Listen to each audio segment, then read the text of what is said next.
Olá pessoal, estamos aqui de volta. Esse é o nosso terceiro vídeo, nosso terceiro fragmento de aula, né? São aulas aí de 3, 14, 15 minutos, tá bom? Bom, eu quero que você acompanhe comigo logo depois das duas perguntas que fizemos aí em caracteres vermelhos, que você já deve ter respondido. Muito bem. Vamos examinar agora, de forma geral, os movimentos mais importantes de transição. Nós vamos entrar no século XX e sabemos que o século XIX é considerado o grande século, o século de uma grande expansão missionária, sejam quais forem ou quais tenham sido os meios. Se os movimentos missionários foram, do ponto de vista assim, puro, né, sem nenhum tipo de conexão com movimentos imperialistas ou movimentos com intenções de vender produtos ou de estabelecer ou de ampliar a sua rede de comércio. Seja como for, o século XIX é marcado por grandes movimentos, por gente que chegou na China, que chegou na Índia, que chegou na África, já desde o século XVIII, tá bom? Então, mais embaixo, ainda nessa anotação que a gente tem mais uma anotação em caracteres vermelhos. Vamos lá. Como temos visto, o que chamamos de movimentos missionários são afetados de algum modo pelos eventos históricos, sejam eles militares, comerciais, políticos e também pelos inventos científicos, alterações de pensamento filosófico, etc. e tal. Ou seja, são muitos vetores que vão contribuindo ou limitando, vão ampliando ou restringindo os movimentos, a liberdade do movimento missionário. Mas vamos dar uma olhadinha rapidamente no que está acontecendo no final do século XIX, ou desde o começo do século XIX, que é o chamado Grande Século, o século das missões. Você tem aí missões na China, não é? Missões na China.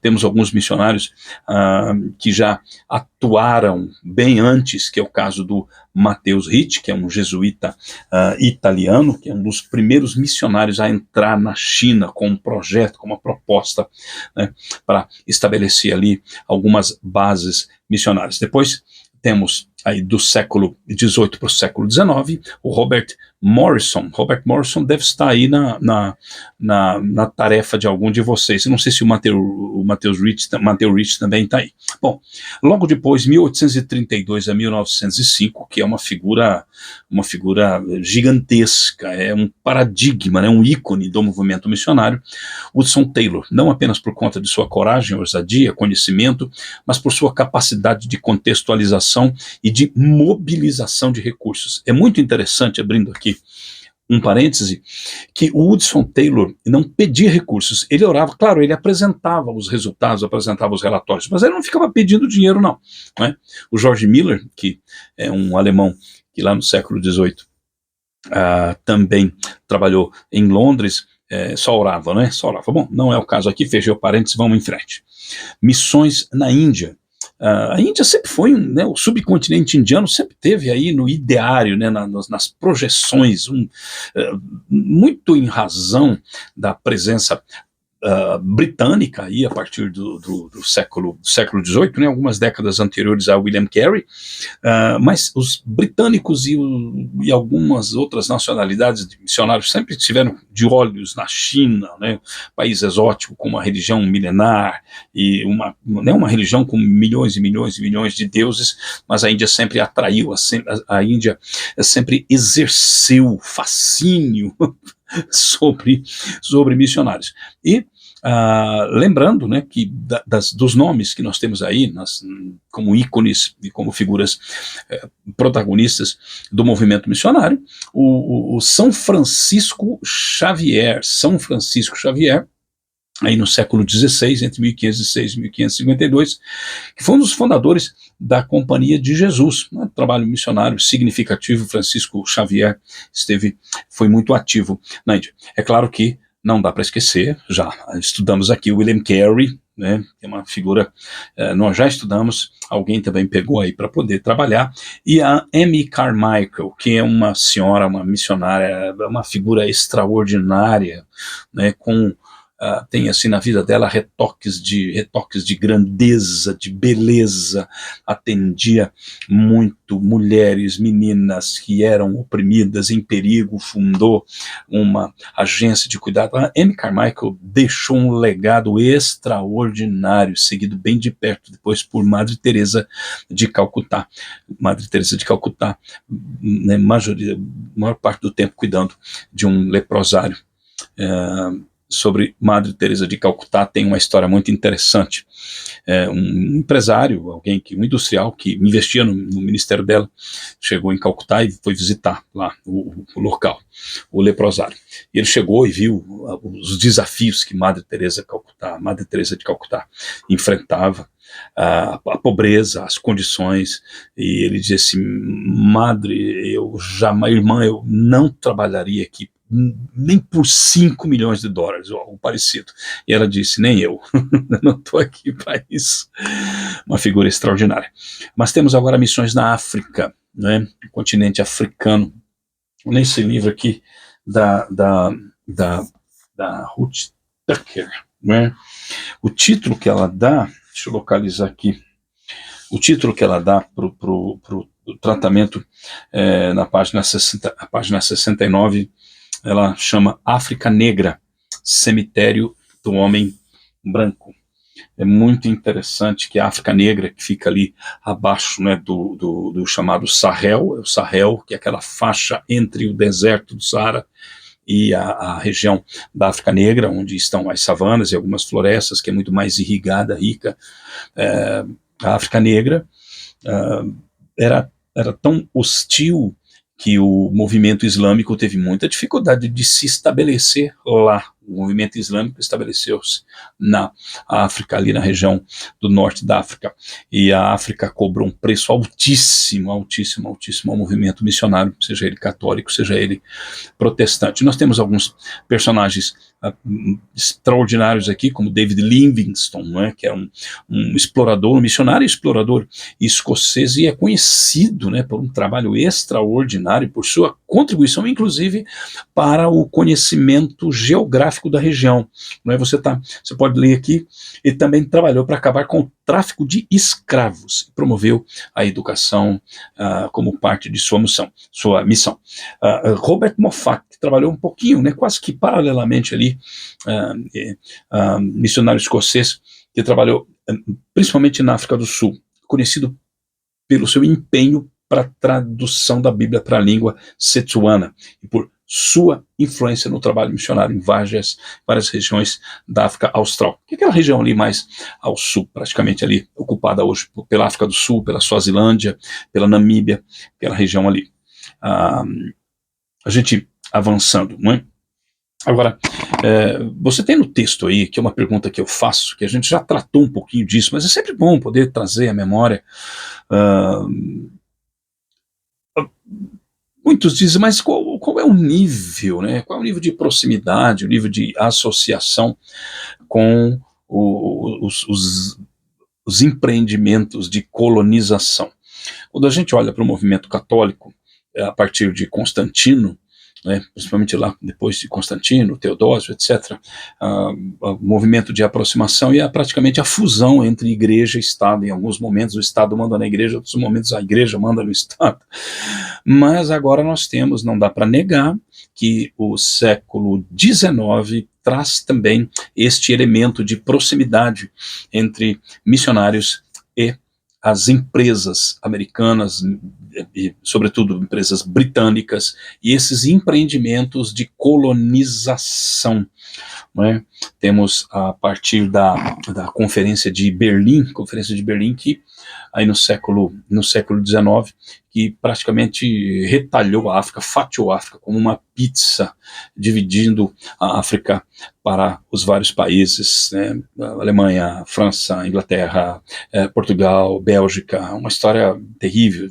Eu acho que a gente comentou aqui, tenho certeza que eu passei para vocês um vídeo muito triste, vídeo feito pela BBC de Londres, que retrata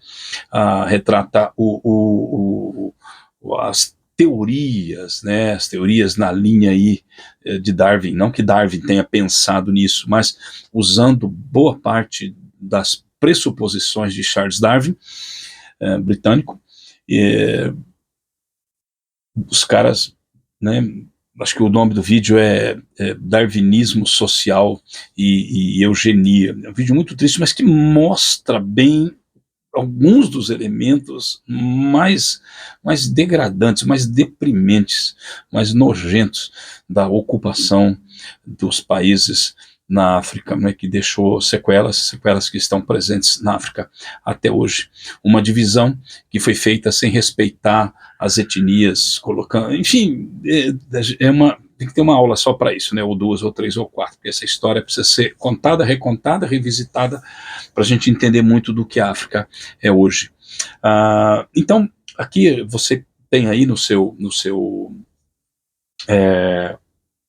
material, associação com os poderes coloniais, contexto colonial, né, em muitas partes do mundo, missionários cristãos chegando simultaneamente ou paralelamente com a chegada dos colonizadores, daqueles que chegam para ocupar e para explorar, e muitos missionários, como você vê no segundo momento aí, muitos missionários que acabam mesmo, eles se tornam agentes da ocupação colonizadora.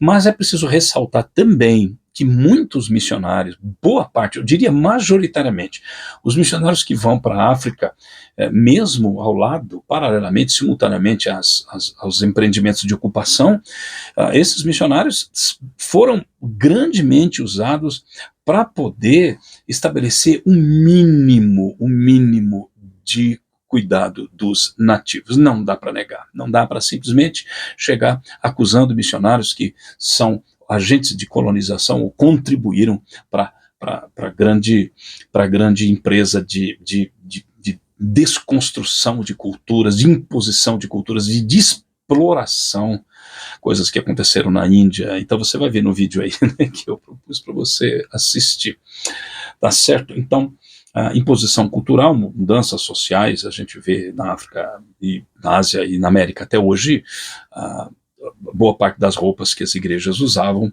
eram, na verdade, ou imposições, na maior parte das vezes, imposição de estilos de templo, de culto e tantas coisas, que ao longo das décadas, mesmo no século XIX, missionários como Rufus Anderson, acho que algum de vocês pegou, e Henry Venn, esses caras contribuíram muito.